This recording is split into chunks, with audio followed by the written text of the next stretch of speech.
Wassalamu alaikum, kifar ali aki. Welcome back to the number one pro-Muslim, pro-Labour supporting politics channel on YouTube. Now, we jest, of course. We are a base channel. We do have a Muslim member in our ranks, but we only aim to produce objectively, reasonable, sensibly centered, and fundamentally based content on this channel. And what we're going to be discussing today is kind of a revision of the mindset that a lot of the political right has been advertising about Islam. Now, I, as a Christian and a proud Englishman, do not want to see Islam take over this country. And even my colleague here, as a Muslim, also does not want to see Islam overtake the UK. The narrative we're trying to dispel is that Muslims are conquering Britain. Now, that is not to say that Islam is growing in the UK, and if trends continue, Islam will dominate the UK. It's more to kind of reframe the mindset and the messaging behind this. It's not that Islam is specifically conquering the UK, it's that we're defeating ourselves. This is the key distinction. There is no elite minority, a network of Muslims conspiring to take over the UK. They are certainly organized, but this is not the function of some higher power backing them. More so, their growth is predicated on them observing their culture and beating out our culture. Now, for all the great stuff that we have in this country, sadly, we have fallen into a kind of cultural nihilism. We no longer have kids. We no longer attend institutions associated with our nation. We don't go to church. We don't help one another in our communities. We see ourselves purely as individuals. And this is in stark contrast to the Islamic community in Britain, which sees itself as a collective, as a brotherhood. The Muslims of the UK have 7 kids because they get married young, because they have the institutions that ensure that no man goes without a wife. That's why they have 7 kids. The Muslims are organized and have an identity because they all attend the mosque on a Friday. And the Muslims, and we're allowing this because we have a welfare state that supports this. Our taxes go towards supporting Abdul and his 7 Mohammeds, right? Our defeatism means that we don't have our own kids and we don't attend church, so it looks like there is an absence of British culture. All of this is essentially to say that the messaging has to reframe away from us being conquered. It is not that we are defeating ourselves. Our mindset needs to change. Now, who better than my esteemed Muslim colleague to explain this further and how and why this narrative shift needs to come into the dialectic? Take it away, Muslim bro. All right, well, let's not deny that there is some kind of demographic replacement happening in the UK. Specifically, and I want to focus on, of course, the Muslim population. Now, the thing with the Muslim population, the reason it grows so much, isn't because of this nefarious, high IQ, just very intelligent scheme to overpopulate and force out the British people. It's simply down to 2 things. Number 1, Islam allows polygamy. It doesn't recommend it. In fact, it tells most people shouldn't, but it does allow it.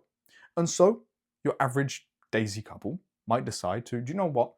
The man might go, I want a second, third wife. And now all of a sudden he's got 3 kids to the power of 2. He's got 9 children, right? But more than that as well is that they get married very, very young. In fact, I was on an Uber a couple of weeks ago now. Surprise, surprise. Obviously, the driver was Muslim. He told me he got married at 16 years old. I know, correct, Christian bro. What? And his name was Abdul. He basically told me he got married at 16 years old. And he had his first 2 children by the time he was 20. And now he's 55 and he has 5 kids and 7 grandkids. Now you can see why the population is growing exponentially. People want to have children. And the second reason for that is because they're supported by the welfare state, right? Whereas back home, this is an extra mouth to feed that they're going to struggle with. You know, the reason he was able to have kids at 16 and have 2 kids by 20 was because whether or not he got a job, the state was willing to support him in looking for a job. It was willing to support him monetarily while he was getting a job. And so fundamentally, we have a growing Muslim population. However, this Muslim population gets represented by this kind of group of people. All right. Now, this group of people is represented by a very controversial sheikh. I don't even know who he is, by the way, but a controversial sheikh on the right, and then Muhammad Hijab on the left. Fundamentally, these 2 people are very anti-aggressive and very anti-Western, anti-British, anti-American, anti-Christian.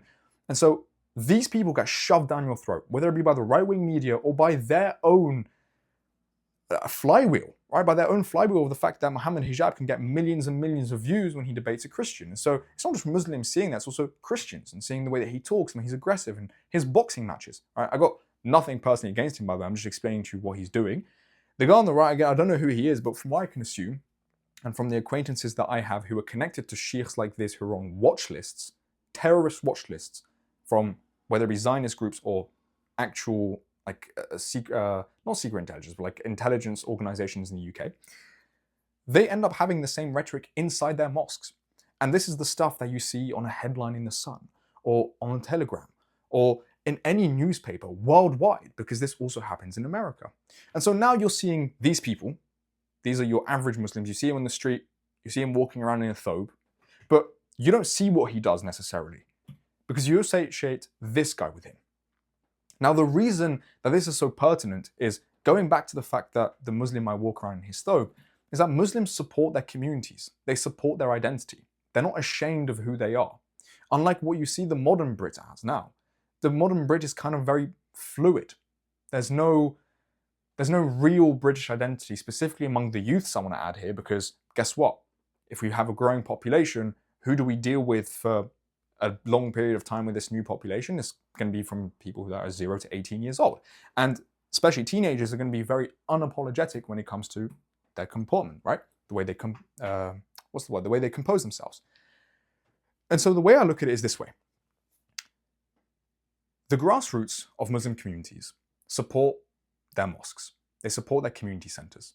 In fact, an anecdote I have is during Ramadan, most of the donations came from Uber drivers. Like, Christian bro, if you want to come in here, by the way, and explain how these Uber drivers are able to use the loophole of working illegal jobs or coming in here illegally and driving. If you want to come in, by the way, feel free to and make that point there. I will. Yeah, go ahead, actually. I mean, the basic essence, because I think the basic essence of what you're trying to get at is that you have those figures like Muhammad Hijab, you have those kind of, we'll call them mad sheiks, right? Those mad people that present the kind of anti-West thing. And that makes it seem to us like they are trying to organize and conquer us. But the point you're making, and it is true, right? The average Muslim probably doesn't care about that, right? They're just here because they can drive a car around or drive a bike around and make substantially more money than they would back home in Pakistan. And by existing and making a better wage here, they can have more kids. And they're attached to their mosque. They'll donate to their mosque despite their measly salary.